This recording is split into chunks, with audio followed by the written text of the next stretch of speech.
세금은 1월 달에 자동차세를 시작으로 12월에 종부세까지 12번 내고 13번 냅니다. 잊어버리면 가산세, 또 불성실, 그 다음에 뭐 13번 내잖아요. 그래서 세금으로부터 자유롭지 못합니다. 심지어 전기요금, 전기세를 세금으로 하는 건데 그건 요금입니다. 요금. 우리 세금이 관세까지 국세, 지방세 합해서 한 32개 되는데요. 부자들하고 관계되는 것은 세금하고 아무것도 관계없는 것 같지만 태어났다고 해서 아무 관계가 없는데 대한민국에 주민등록증 만들면 주민세 내야 돼요. 그죠? 술 한 잔 소주 해도 농어촌 특별세가 들어가 있어요. 화장품에도 교육세, 농특세 들어있고. 세금 자유로울 수 없습니다. 직접세, 간접세뿐만 아니라. 그런데 이제 특히 우리가 이제 가진 자들은 세금을 직접세를 내게 되는 거죠. 작년에 우리가 흔히 말하는 금수저 20억 이상씩 상속으로 인해서 상속받은 부자가 1785건이 됐고요. 2014년도에 엊그저께 국감에서 나온 자료인데 내가 세상을 죽고 나서 상속으로 인해서 쟁송 사건이 37,002건이 발생했어요. 10년에 비하면 한 10배, 20배가 내가 죽으면 제사나 사무제에 와야 되는데 저기 양재동에 있는 가정법원에서 만나게 됩니다. 뭐 요새 유류분 청구도 있고 여러지만은 교통정리를 안 해놓고 내가 생을 아름답게 마감하지 않을 때는 가족이 다 질이 멸물 흩어지게 되는 거거든요. 그래서 상증법, 상속세 증여세는 그래서 가문의 세금이라 그럽니다. 가문의 세금. 물론 미국의 주마다 틀리고 뉴질랜드, 스웨덴 이런 데는 상속세가 없는 것도 있어요. 증여세. 미국은 증여하는 자가 증여세도 내는 게 우리는 수중자가 내죠. 그래서 많이 틀리고 그래서 작년, 재작년부터는 이제는 베트남에서 돈을 좀 벌었거나 중국에서 돈을 벌었으면 거기서 양도소득세를 내고 왔으면 여기서 필요경비를 인정해주고 그래서 이중으로 세금을 내는 구조는 협정이 돼 있는데 상속세, 증여세 구조만큼은 협정이 없어요. 나라마다 틀리고 어떤 컨디션이 틀리기 때문에 그래서 많이 틀립니다. 또 요새 집에 며느리분들이 외국분들이 있어요. 얘를 유학 보내놨더니 공부는 안 하고 각심한 미국 사람을 얻어오는 경우.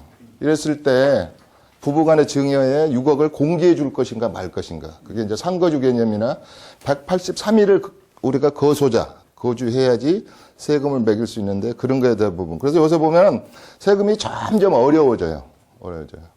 그래서 이만수 국세청장이 2014년도 8월 달에 취임을 하고 나서 제일 먼저 간 곳이 양재도 저기 양평동에 가면은 그 전산센터가 하나 있어요. 그게 뭐냐면 엔티스라고 이게 네오라는 뜻이거든요.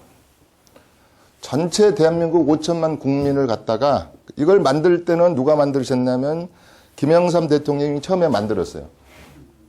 이거 720억 주고 만들었는데 이게 약해요. 그러니까 제2차 국세 행정 시스템을 삼성 SDS한테 2,300억을 의뢰해가지고 만들었죠. 야는 엄청 똑똑합니다. 세리 공무원의 일을 10배를 합니다.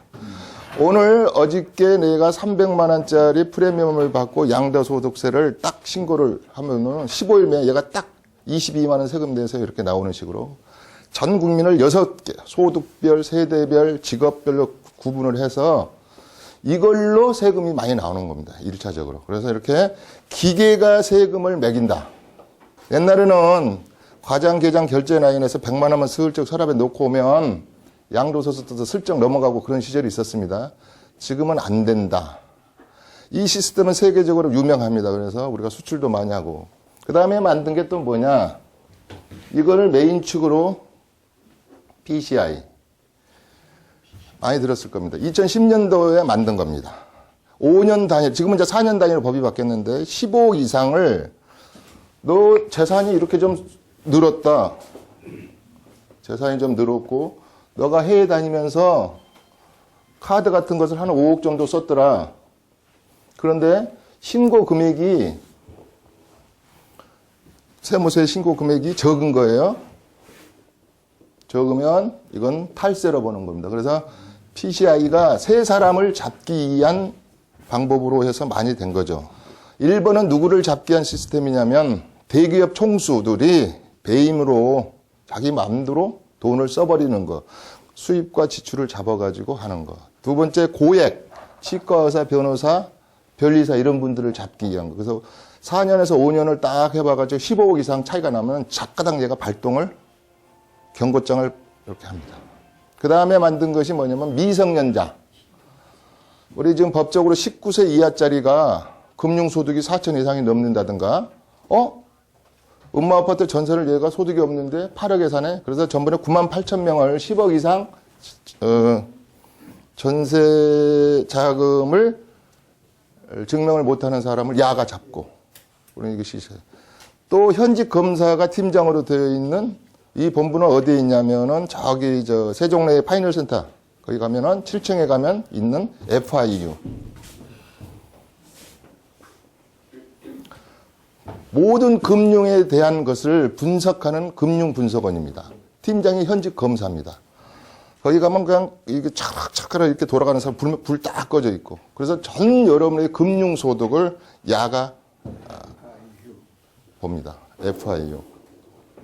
그 다음에 은행에서 정보를 공유하는 게 있습니다. 금감원에도 보내고 국세청에도 보내고. 여러분들이 캐시로 현금을 1,000만 원씩 이해만 빼면 보고를 하게 됩니다. 그게 의심스러운 거래. 그래서 CTR, STR, 그 다음에 현금으로 자꾸 커런스, 현금으로 자꾸 거래를 많이 하고, 또 CDD, 현금을 자꾸 5만 원짜리를 뽑아가지고 마늘밭에 묻어놓는다. 이런 시스템을 종합적으로 전 국민을 보는 겁니다. 그 다음에 2014년부터 미국의 기축통화로 인해서 압력을 받아서 우리 미국의 계좌하고 관계되는 거 전부 다 너가 보고해줘. 그래서 국제적인 외국가의 금융 정보 시스템을 이제 갖췄습니다. 그래서 내 10만 불이 미국 계좌에 있다든가 또 미국 은행에 또 돈이 뭐 10만 불 이상 있다 그러면 전부 다 협정을 맺어서 전체적으로 손 낱낱이 할 수 있도록. 그래서 이렇게 하드적이고 기계적인 시스템을 갖췄고요. 이게 빠져나갈 게 없어요. 국세청에 가보면 어제 그날 그저께 여름날 너가 한 행위를 다 알고 있다 이거예요. 단 안 잡을 뿐이에요. 지금 우리가 2천만 원 이상 카드를 올해 지금 국회에 계류 중인다면 내년에 분리과세를 할 것인가 지금 뭐 유예되고 이런 거 다 소득에 가는 거. 그다음에 내가 전세 얼마 나가지고 임대소득을 취하고 있는 거. 이런 것을 다 알고 있는데 그걸 다 잡을 수는 없잖아요. 그래서 이만수 씨가 작년에 여러분들 받으신 분도 많으실 거예요. 50만 명에게 이 내용을 보냅니다. 우리는 알고 있지만 정당하게 신고를 하십시오. 이 내용을 레터, 이만수 레터 하나 때문에 올해까지 19조 원을 미리 가서 내는 거예요. 또 올해 6월 달까지 해외 자산에 대해서 임대소득에서 좋은 말 할 때 얘가 다 알고 있으니까 미리미리 내시면 봐주겠습니다. 이래서 자진해서 겁먹고 내시는 게 19조 원이 더 거친 거거든요. 또 올해 연말까지 아다시피 주식에 대해서 참여 거래에 자식 앞으로 해놓은 거에 대해서 좋은 말 할 때 다 밝히십시오.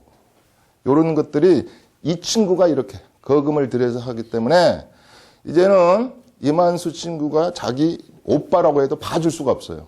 기계는 뇌물을 안 먹지 않습니까? 그래서 국세청에서 친절해졌습니다. 그런데 이렇게 세금을 많이 내라고는 안 한다. 근데 여러분들이 어떤 조건과 뭐만 갖추면 세금을 안 받겠습니다. 이런. 그렇죠. 무한정적으로 할 수는 없잖아요. 이게 조세 저항이 일어날 수 있잖아요. 그러니까 절세하십시오. 조세 회피나 탈세는 저희는 용납 못 하는데 절세의 기회를 많이 드릴 테니까 좋은 말 할 때 절세하십시오. 이게 가장 이만수 씨가 지금 2년 동안 한 일 중에 하나가 안내문을 많이 발송한 거예요. 근데 우리 국민들 입장은 세무서에서 안내장이 오면 가슴이 들컹해요. 아이고 장롱성에 또 이거 무기명 채권 어떻게 알고 또 그러나. 그러니까 자진해서 신고를 하게 된 거예요. 그러니까 정부에서는 두 마리 토끼를 잡는 겁니다. 프로벤션, 그러니까 텍스 플래닝을 짤 때 예방 세무를 하십시오 하는 전략하고 은근히 겁을 주는 거예요. 이만수 국세청장한테 편지 안 되는데 가만히 있으면 잠 못 자요, 편해서. 아, 내가 증여세 참 그때 덜 신고했나, 이런 거. 그래서 여러분들이 알면 대응할 수 있고 겁먹을 필요가 없어요. 굉장히 많이 봐주는 제도가 있어요. 그것 중에 대표적인 게 취득세. 저는 PET나 PPT 쓰지도 않아요. 여러분들 쓰면 줘라. 줘라. 자, 우리가 태어난다 그래요. 뭘 샀으면 취득하는 거죠. 태어나는 거예요. 취득세는 구청장이, 박연희 구청장이 납부하는 대로 그냥 고지서를 발부한 대로 내기만 하면 돼요. 3억 이하는 1.1, 3억에서 6억까지는 3%, 뭐, 그 다음에 9억 이상은 3.5 구간. 이렇게 내면 되니까 아무 문제가 없어요. 단 요새 유행하는 것이 애들이 작년에 10만 쌍 이상이 이혼을 해요. 30만 쌍이 결혼하면 10만 쌍이 이혼을 하는데 이혼을 하도 많이 하니까 처음부터 찢어지기 좋게 부부로 공동을 등기를 하는 거예요. 공동 등기를 하는 거 많아요. 또 사시면서도 이혼 중에서 항원 이혼이 한 27% 되는데 여보 나 앞으로 6억 이상을 증여하면 세금 하나도 없다 그러니까 좋은 말 할 때 나 앞으로 반을 넘기시오. 아까 그렇게 되잖아요. 근데 요새 남자분들은 자산을 다 미리 사전 증여한다든가 또 이렇게 드리면 아까 반찬이 틀려지고 내 권력에 누수가 있다가 안 넘기시는데 절대 그건 이제 바보다 이 말이에요. 그래서 일단 취득세 부분은 여러분들이 공부할 필요가 없어요. 자동으로 발부하니까. 그 조금만 뭐 의의만 하고. 그러니까 취득세를 공동으로 이렇게 공동등기를 해서 좋은 점은 9가지나 있죠. 아까 말한 대로 종부세를 12억짜리를 9억짜리를 12억으로 간다든가 여러 가지 누진 구간에서 혜택을 본다든가 또 양도를 했을 때 우리가 6에서 38%의 구간이 작아진다든가 이런 이점이 있는데 결국은 취득세는 배울 필요가 없다. 예방세무하고 아무 관계가 없어요. 두 번째 이제 양도세. 우리가 전통적인 세금 아이고 무서워 그러면 세금 무서워서 못 팔아 하는 말은 양도를 했을 때 캐피탈 게인을 얻은 부분에 세금을 뺏어가는 구조입니다. 그게 우리가 흔히 말해서 6에서 38% 구간이죠. 거기다 10%의 지방소득세까지 합하면 41.8%. 여러분들이 일하신 듯이 분양권을 하나 사가지고 1년 이내에 팔았다 그러면 세금이 55%죠. 또 1년 지나야 44%. 이런 식으로 세금은 국가가 동업자입니다. 사실 여러분들 종부세 보유할 때 종부세, 재산세, 취득세 이런 걸 내면 6대 4의 동업자입니다.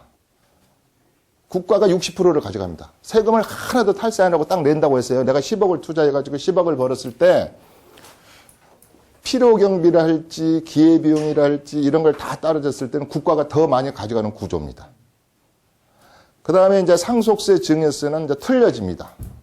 이 부분이 유럽 같은데 OECD 국가 38개 중에서 우리가 특수한 구조를 가지고 있어요. 우리가. 그래서 그 얘기를 좀 할 거고요. 자, 그러면 양도소득세에서는 다른 건 생각할 필요 없고요. 딱 두 가지만 생각합니다. 한 가지는 뭐냐면요. 주택 임대 사업자에 대한 거예요.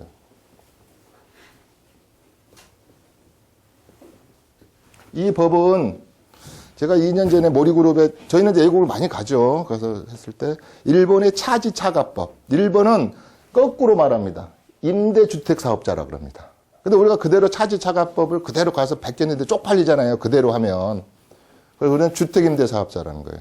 자, 장기로 10년, 이제 올해 등록분부터는 8년, 4년으로 줄었지만 실질적으로 세금을 감면받기 위해서는 무조건 10년, 5년을 다 채워야 됩니다. 이제 주택임대사업자에 가는 것도 두 가지인데 오늘은 대략적인 것만 설명하면 이 부분은 좀 알고 가야 돼요. 한 가지만 알고 가는 건 올해부터 2016년부터 바뀐 게 뭐냐면 그대가 준공공임대에 준해서 컨디션을 가지고 임대를 하면 10년을 임대하게 된다면 양도소득세를 안 받겠다는 거예요.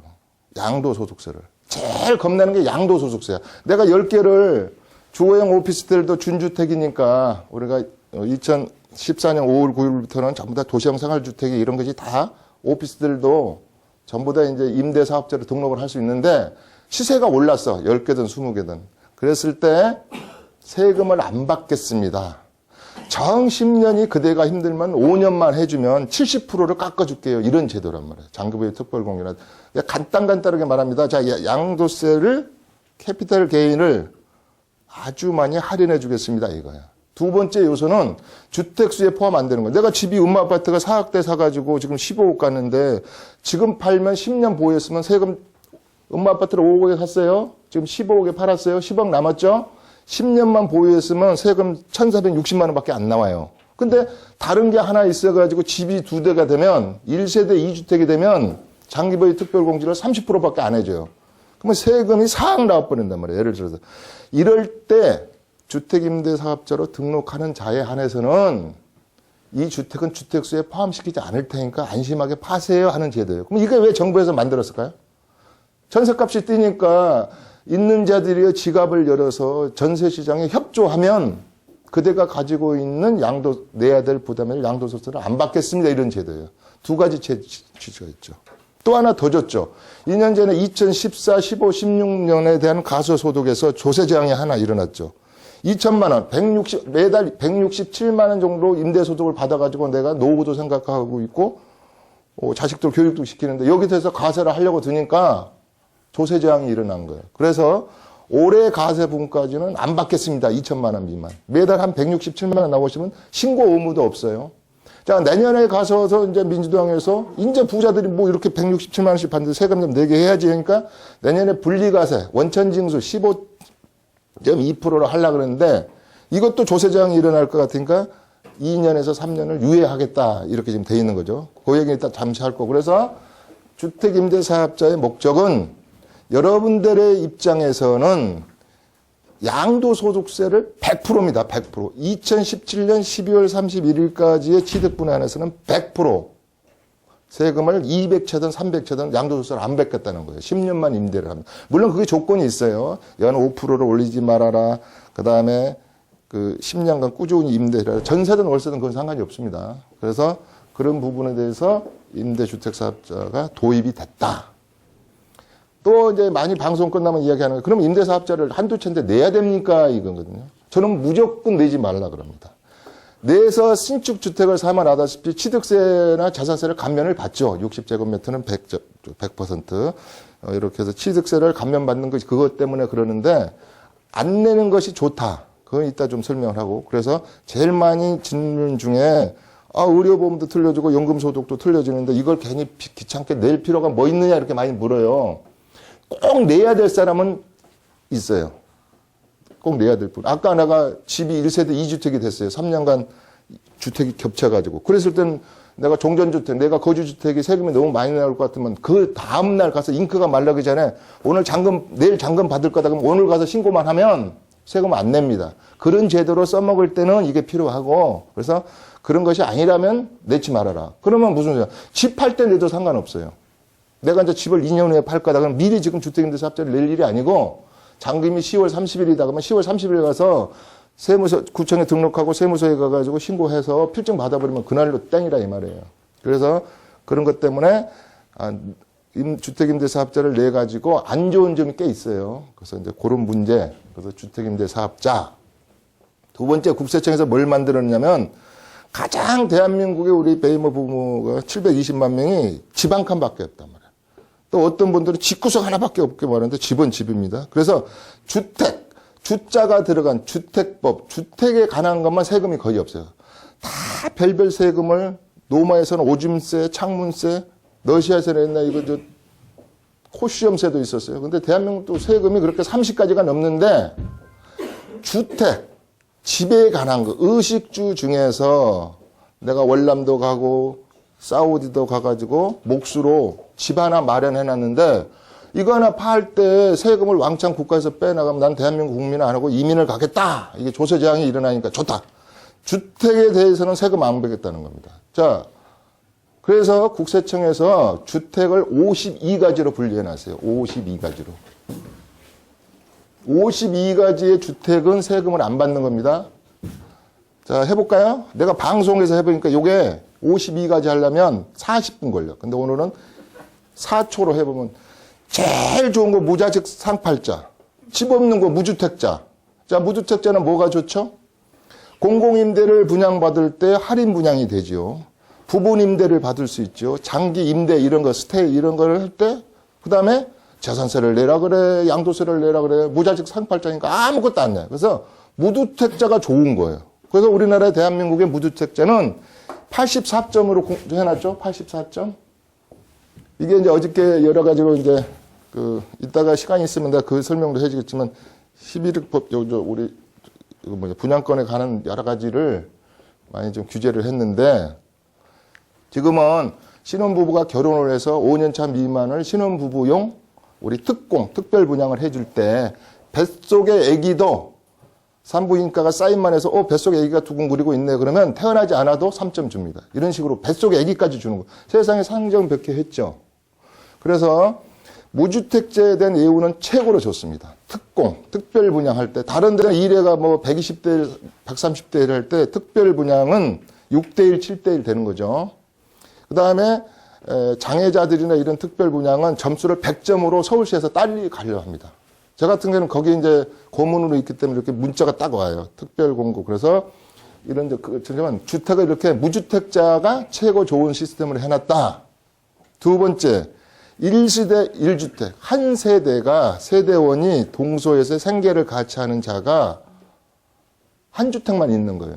1가구 1주택이란 말을 하면 틀린 말입니다. 한 세대, 세법에서는 세대라 그래야 됩니다. 1가구 1주택은 동사면서의 주민등록성을 말할 때 그러고 한 세대. 그럼 한 세대를 어떻게 보느냐 이런 얘기했어요. 처남이 매형 나 취직 좀 하게 안 그러면 내가 지역 우선을 받아야 되니까 가천으로 매형집으로 주소 좀 옮겨놓게 그런다고? 그럴 수 있죠. 그런데 이건 큰일 날 일이에요. 세대원이라는 것은 주민등록성이 같이 됐으면 국가에서 이 TIS 시스템이 동일 세대로 잡아버려. 그럼 처남이 집이 있으면 그 다음에 우리 요새 또 3년 이상 3점 더 받으려고 시골에 있는 장인 장모를 부양가족으로 주민등록 옮기는 경우가 있어요. 그럼 시골 주택이 하나 있었을 거 아니에요. 다 1세대 2주택으로 잡아버린다고 이게. 또 이런 경우도 있어요. 이걸 잘해야 됩니다. 상속으로 인해가지고 아버지가 돌아가셨는데 우리 집을 없애지 말고 우리 형제가 같이 공동으로 가지고 있자. 이때는 이제 법을 달리합니다. 연장자랄지 그 집에서 오는 그다음에 지분이 큰 자랄지 달리하지만 무조건 지분에 대한 것을 잘 생각하셔야 되는 거예요. 두 번째는 내 집은 지금 무주택이야. 봉천동에 누핑집에.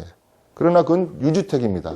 실질과세 원칙이라 그래가지고 실질적으로 주택으로 쓰고 있으면 주택이에요. 이런 분이 많이 걸려집니다. 작년에 340명이 그렇게 걸렸는데 요새 고급 오피스텔에서 사는 거야. 꼭 자기도 부가가치세도 한급 받았어요. 자, 오피스텔은 뭡니까? 업무용 사무실이죠. 그런데 가서 자가 주거용으로 사는 거예요. 차순실이도 오피스텔 탈전에 네이전스 서비스가 전부 다 근린 생활 숙박용 네이전스란 말이에요. 요새 얼마나 요새 아파텔이란 말도 나오고 주거용 오피스텔이라고 나오고 이것은 100% 1세대 2주택에 걸리는 거예요. 특히 아까 임대사업자로 신고를 안 하고 오피스텔을 가지고 있다가 부가가치세 환급을 딱 받고 아까 말한 대로 그 사람이 그래서 주소를 옮기고 거기서 사업도 안 하고 딱 있으면 어떻게 할까요? 세무서에서는? 세무서에서는 지가 옛날에는요. 분당 같은 데 세무서에 문을 따고 들어오고 가서 사는 거 보고 사진도 대주고 그랬었어요. 옛날에. 지금은 그럴 필요가 없어요. 야가 연말 정산할 때 세입자가 딱 신고해버리면 이게 크로스로 이렇게 딱 연결돼가지고 다다닥 나타나는 거예요. 그러니까 이제는 이런데 그린벨트 관리하는 거나 이런 거 전부 다 현장에 갈 필요 없어요. 전부 다 빅데이터가 가지고 다 찾아내버립니다, 이게. 아까 이제 PCI 시스템도 뭘로 잡느냐? 빅데이터로 잡는 거거든요. 얘가 자꾸 수입을 5억, 6억, 그 다음에 이 여가는 엄청 잘 되는 것 같은데 신고를 적게 하는 거야. 그러면 뭘로 추적할까요? 여관 같은 것은? 빨래에 베드, 그 시트, 그 세탁물로 이렇게 추적한다든가. 그래서 이제 완전 빠져나갈 수가 없어요. 그래서 주택에 대한 거, 아까 무주택, 1세대 2주택, 1세대 2주택, 3주택부터는 다주택자라 그래요. 많다 이 말이죠. 그래서 노무현 정부 때는 중과했죠. 3주택자가 집을 팔게 되면 너 60% 세금 내. 이건 작년에 없어졌잖아요. 다주택자에 대한 중과는 없는데 1세대 2주택. 두 번째, 아니 신랑하고 각 씨가 만나기 전에 각자 요새는 집이 한 칸씩 있을 수 있잖아요. 그럼 결혼으로 2주택이 될 수도 있잖아요. 그죠? 그런 경우 많습니다. 또 아까 상속으로 인한 거, 상속받아서, 그 다음 아까 지분으로 인한 거, 또 시골에 기농주택, 다 틀립니다. 세법에서는 기촌주택, 이 고향주택, 이런 게 있을 수 있죠. 주택은 주택인데. 그럼 이거는 어떤 조건을 가져야 되느냐. 금액에 관한 것, 면적에 관한 것, 취득 시기, 보유 시기, 이런 조건을 7, 8가지를 충족하면 세금 다 안 받겠다는 거예요. 근데 그 중에서 한 가지라도 컨디션이 안 맞으면 무조건 과세. 자, 다시 말하면 면적, 취득할 때 금액이 얼마냐. 요 주택임대사업자는 옛날에는 취득일로 우리가 3억 이하 이렇게 했는데 지금은 등록일 기준으로 바뀌었고 세법은 하도 바뀝니다. 여러분들이 그렇게 디테일한 것까지는 알 필요가 없어요.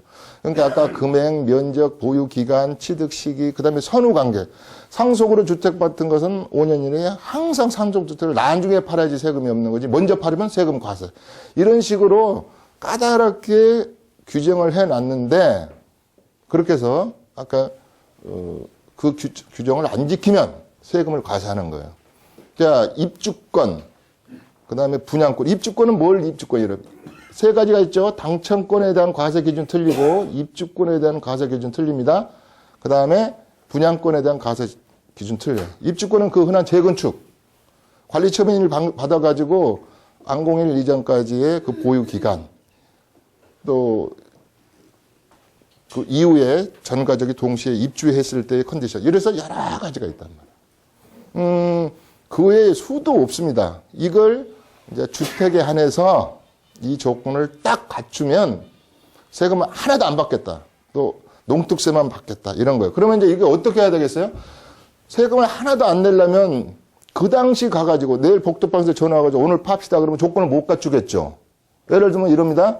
한 주택을 가지고 있는데 새 주택을 이사를 가기 위해서 보유기간이 3년 내에 종전주택을 팔면 세금 없습니다. 이건 부동산에서 많이 이야기를 하죠. 근데 여기에 뭐가 숨어 있어요? 이렇게들 말해요. 내가 집이 안 팔려가지고 분양을 하나 받았는데, 3년 안에만 팔면 내가 살고 있는 집을 3년, 옛날에는 2년인데 3년을 늘려줬죠. 팔면 세금이 없다더라. 이렇게 알고 있잖아요. 그렇게까지 알면 빵점이에요. 빵점. 차라리 모르는 게 나은데. 어떻게 해야 돼요? 내 종전주택을 산 날로부터 1년이 지난 다음에 내 주택을 사야 돼. 다른 주택을 사야 된다고. 이거에 몰라가지고 세금이 덜컥 나오는 거야. 양평에서 있었던 일인데 세금이 한 6억 얼마가 나왔어. 그렇게 해서. 여기 강남의 현대아파트 건데. 그걸 몰랐던 거예요. 내 주택을 거주주택을 산 날로부터 1년 후에 다른 주택을 사가지고 3년 안에 팔면 세금이 없는데 그런 걸 알지. 그래서 이렇게 하지 마십시오. 이 조건을 지키십시오. 이렇게 하십시오. 하는 것이 엄청 까다롭게 있다 보니까 이게 고개를 절레절레 쓰는데 그렇게 어렵지도 않아요. 가장 부동산의 비대칭, 우리가 부동산에서 정보의 비대칭이 부동산이 심각했어요.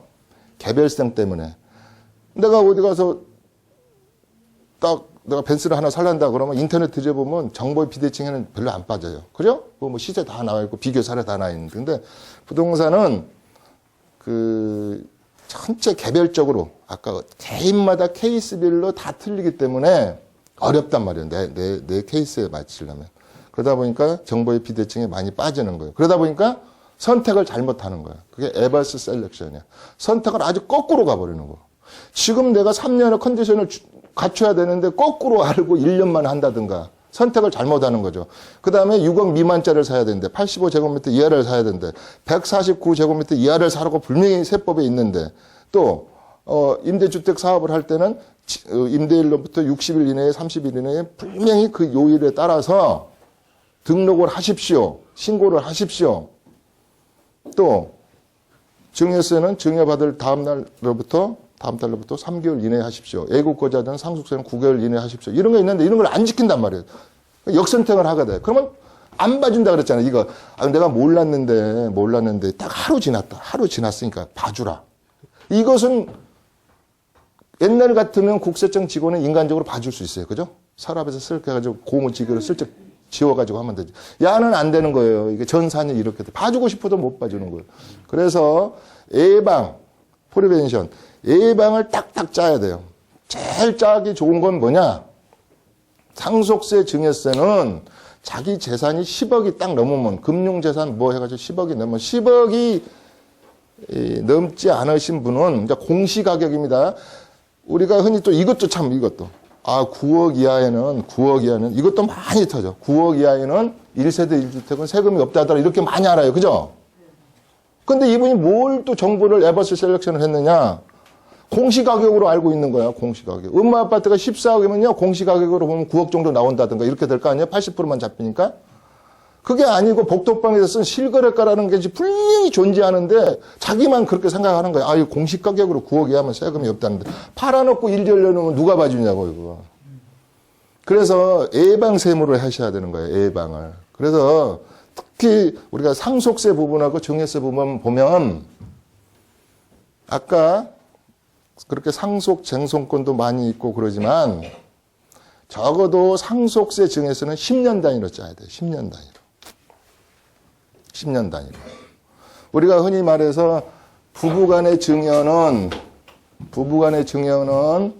6억까지는 비과세다. 그 다음에 배우자 공제가 상속세에서 5억에서 최소 30억까지 해준다. 이런 거는 어디서 많이 들어봐서 알아요. 그러면 내 재산하고 맞추어서 어떤 전략을 짜야 될 때는 앞이 깜깜해지, 깜깜해. 그리고 우리나라는 뭐에 약하냐면요. 컨설팅비를 주고 컨설팅을 받는 거에 익숙하지 않아요. 공짜로 하려고 그래요. 싼 게 비지떡이야. 영국 속담 이직함 이지고야. 아니 공짜로 해주면 이 사람이 대강 말하지. 저희 회사는 수입원이 뭐냐면 컨설팅비가 부가세 포함해가지고 550에서 330이에요. 1년치가. 제가 67명을 관리하고 있는데요. 이분들에게는 내가 항상 새로 바뀌면 문자 넣어주고 요거 사모님 주의하셔야 돼요. 요거 사장님 주의하셔야 돼요. 이거 빨리 세대 분리 해놔야 된다니까요. 작은 아들을 빨리 다른 공간으로 세대 분리 하나세요. 이렇게 해서 이걸. 그래서 재구매가 일어나는 거예요. 닥터가 되는 거예요. 닥터 그분의. 개인 홈닥터가 되는 거죠. 굉장히 이익이지. 그러니까 재구매가 일어나는 거지. 아이, 제 날탱이 550만 한 번 잃었다 치고 1년간 해보니까 아무것도 없네. 그러면 저희 회사는 존재할 수가 없어요. 저희 회사가 해피하우징인데요. 고객의 입맛에 이익이 되도록 컨설팅을 하는 것이죠. 그래서 이렇게 알고 있는데 여기서 주의할 점은 뭐냐. 부부가 살아있을 때, 이제 우선은 6억, 옛날에는 3억이었어요. 7년 전에. 6억이 10년 동안 6억을 주고 6억을 줘도 그런 말은 다 한단 말이에요. 그럼 10년이면 120개월이죠. 120개월은 500만 원씩을 곱하면 6억이에요. 그래서 배우자의 한 달 가사 노동비를 500만 원으로 해줬다 그랬잖아요. 500만 원. 어르신 집에 사모님은 500만 원짜리예요. 무시하시면 안 돼. 500만 원. 그럼 배우자가 없다. 배우자가 없어요. 미안하지만 배우자라는 건 남자가 먼저 가실 수도 있고 여자가 먼저 가실 수도 있고 세상을 은퇴할 수가 있는 거죠. 영원히. 그랬을 때 배우자 공제 못 받는 거예요. 아까 30억까지. 기본공제 5억. 예를 하나 준다면 보통 평균적으로 우리 강남에 서초구고 강남의 자산가들이 35억을 남기고 떠납니다. 보통 2014년 기준이에요. 여기 지금 건물주 분들이 다 오셨으니까 그랬을 때 배우자가 있고 없고에 따라서 세금이 4억 4천이나 차이나. 공제 때문에 그렇죠. 이런 식으로 이제, 그럼 이제 배우자가 없을 때는 어떤 또 전략을 짜야 되냐, 이런 게 중요하잖아요. 또 이런 것도 있어요. 내가, 조선일보 어디서 수업을 하는데, 이런 게 있습니다. 그래서 수업을 하는데 어떤 할머니가 손을 번쩍 들더니, 작년에 영감님이 돌아가셔서 세금을 8억 얼마를 냈다. 그런데 내가 아파서 곧 죽을 것 같다. 근데 내 죽으면 또 세금을 2번 내냐. 영감님 건 내고 내 집 건 내고 이런 식의 질문을 해요. 날카로운 질문이잖아요. 그죠? 그런데 우리 세법에서는 이런 거예요. 동재산에 대해서 영감님이 한번 넣었으면 단기로 재상속이나 이런 거에 대해서는 세금을 공제해 주는 제도가 있어요. 1년 안에 남편 죽고 아내가 죽으면 100% 그 상속 재산에서 또 2번 가서 안 합니다. 안 내고. 그러면 이제 2년 안에 죽었다. 그러면 또 아까 10%씩 까나가는 거예요. 이렇게 우리가 장부부의 특별공제적으로. 그랬더니 할머니가 세금을 그러면 안 내려면 100% 한다니까 영감님 제사만 지내고 자기가 농약 먹고 죽는데요. 그러면 그 세금을 누가 내는데요? 그럼 아니 그것을 자녀분들이 낼 텐데 우리나라의 세금 제도는 유산세 방식이다. 유산을 남긴 방식으로 해서 내는 건데 망자는 생각할 필요가 없다. 단 피상속인은 죽어버리니까 모르는 겁니다. 상속인은 2가지를 주의해야 되죠. 상속받을 게 없으면 상속세 신고 안 해도 돼요. 아까 10억 정도는. 근데 내가 10억, 그러니까 아까 12, 3억 정도니까 공시가격입니다. 상수가 지금 매매를 안 했으니까 공시가격에 12, 3억을 내가 재산을 물려줄 것 같으면 상속세가 없다 그랬잖아요. 공시가격으로 하면 10억 정도 되니까. 이럴 때는 부인이 안 받는 게 좋아요. 세금이 없잖아요. 그럼 바로 대습상속을 해버리는 거예요. 손자 앞으로 줘버리든지 내가 포기하고 자식들만 주는 거예요. 왜 그래요? 공제 받을 필요고 세금이 없으니까 우리가 대습상속을 하면 30% 할증이 있어요. 자식이 되게 미워. 근데 손자는 귀엽잖아요. 넌 빠져. 나는 우리 손자한테 줄 거야. 그러면 30% 할증이 있어요. 상속세금에. 20억이 넘으면 40%나 돼. 40%. 20억을 줘버리면 40%는 할증이 되는 거야. 근데 따져놓고 보면 이게 더 좋아. 왜? 어차피 2번 내는 거잖아, 세금이. 내가 자식한테 주고 자식이 또 내 바로 비속인 내 손자한테 줘야 되니까. 그렇고 미리 상속해 줘버리니까 또 얘가 재산을 고르는 데 있어도 그렇고. 근데 뭐 하여튼 장단점이 있는데 그래서 세금을 낼 때는 이제 그런 걸 따져서 하나하나 내야 된단 말이에요. 요새 아까 그 우리 가정법원에 여러 가지 상속에 대한 쟁송 사건이 많이 발생한 것 중에 유류분은 어때요? 아무리 내 각시가 미워도 내 비속과 배우자는 법정 상속 재산의 2분의 1을 받게 돼 있어요. 법적으로 아무리 내 자식이 피 한 방울이 생겼다는 이유로. 두 번째, 형제 자매는 이제 3분의 1이죠. 그러니까 법정 유류분 상속에 대해서 다툼이 엄청 많아요. 지가 한 번도 명제를 안 하고 부모를 무시하고 이런 놈이 딱 돌아가시니까 지도 이렇게 상속세 내라 유류분 청구한단 말이에요. 이게 괘씸죄에 걸려가지고 2014년도에 의정부의 판결문이 하나 있어요.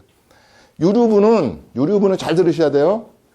이 장자의 혜택을 과거에 줬어요. 1990년대 여자분들, 사모님들 여자분들은 족보에 있다는 조건에 요만큼 오빠의 10분의 1밖에 못 받았어요. 상속법이 바뀌어서 이제 대등하게 배우자 1, 그 다음에 1.5 이렇게 받는 거잖아요. 1.5, 11 이렇게 받는데 이게 가만히 보니까 너무 불공평해. 장남만 특혜를 준 거야. 그럼 어떻게 해놨느냐. 예를 든다면 쉽게 말하면요. 장자를 대학을 보내기 위해서 엄마 아파트가 3억을 때 팔아먹어 버렸어. 20년 전에. 그걸로 대학을 가르쳤어요. 지금 14억 가는 거야. 오늘 죽었어. 오늘 날짜로. 그러면 이 오빠는 청구할 수가 없어. 왜냐면 그때 2억, 3억에 팔아먹었지만 사망일을 기준으로 얼마를 갖는 날 따지는 거예요. 자, 다시 지금 합니다. 옛날에 논 두마지기 100만 원을 때 팔아먹었어요. 근데, 이게 시세가 보니까 지금 2억이 됐네요? 2억을 따지는 겁니다. 2억을 유류분을 잘 따지셔야 되는 거야. 그럼 이게 맞는 거야. 너 때문에 미리 투자해가지고 미리 빼줬지 않느냐. 그 재산을 가만히 가지고 있었으면 지금 이 가격인데 네가 뭘 유류분을 청구해. 이거란 말이에요. 이게 가장 중요한 포인트고요. 두 번째, 우리가 언제 내가 그렇잖아요. 나가 딱 3년 후에 죽겠지. 아니면 4년 6개월 8일 날 12시에 딱 죽어야지. 이러지는 않잖아요. 그래서 만들어 놓은 게 상속법에서 가장 중요시 해 놓은 게 그대가 사망일로부터 이제 사망했으면 이분은 모르지. 이제 자식들한테 묻는 겁니다.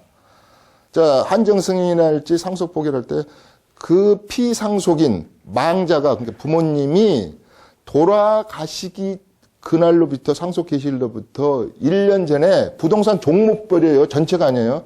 2억 이상. 2년에 5억. 좀 어려우면 다시 잡니다. 자, 어떤 주식을 있는데 돌아가시기 전에 주식을 몇만 주가 없어져 버렸어. 두 번째, 사망일로부터 2년 전에 5억 정도가. 그러니까 빼먹으려면 이 전산이 4억 9,900만 써요. 어디 갖다 쓰더라도. 마늘밭에 묻을 때 돈을 4억 9,900만 묻어야지 5만 원을 묻으면 바로 깨끗하게 이하가 잡아낸다고요. 그래서 2년에 5억, 1년에 2억을 흔적도 없이 사라진 거야. 이것은 그냥 상속으로 간주해버리는 거예요. 이것은 당신이 상속자 네가 밝혀내. 안 밝히면 아버지 재산으로 다 피상속인으로 유산세 방식에 집어넣을 거야 해가지고 곱하기 50이요. 우리가 30억만 넘으면 재산세가 50%, 이제 상속세가 50% 아닙니까? 자, 이랬을 때 실질적으로 최근에 서산에서 어떤 어르신이 거기 서산 농공단지가 돼가지고 9억인가를 받았어요. 그러면 이 상속세를 왜 부인에게 30억씩이나 배우자 경제를 이 많은 돈을 해주냐면 상속을 보류한다 그래. 그대가 자식들이 다 철없고 요새 그런데 당신 내가 먼저 죽은데 미안해 먼저 죽어서 근데 당신은 앞으로 10년 이상 더 살 테니까 국가에서 상속세를 보류해 준대. 그러니까 그 돈을 10억을 내지 말고 쓰다가 다음에 나 따라와 이런 제도예요. 상속이라는 건 한 번에 걷는데 상속세를 보류하는 겁니다. 보류. 안 받는 게 아니고. 왜? 내 사랑하는 아내가 나보다 10년, 20년 더 사니까 그 돈을 충분히 소진하고 오라는 뜻이에요. 그래서 공제를 30억을 해주는 거예요. 그런데 기본 공제만 5억. 그런데 이 어르신이 다방 마다먹어 바람이 나가지고 그냥 돈을 어떻게 뺏겨버린 거예요. 그러다가 오토바이 사고로 돌아가셨네. 자, 국세청에서 탁탁 상속인들한테 내용이 날아와 있어. 당신 그거 농공단지에서 아버지가 돈 받아가지고 하나도 없더라. 그러니까 그 상속재산을 할 테니까 맘대로 해. 만약에 아버지가 어디다 썼던 걸 증명하던가. 그럼 이제 억울해서 자식들이 증명하다 보니까 마담이 써버린 거예요. 빌려 써버리고 마담한테 넘어가 버렸어. 이미 그 돈이. 세금은 누가 내요? 이 피상속이 내죠.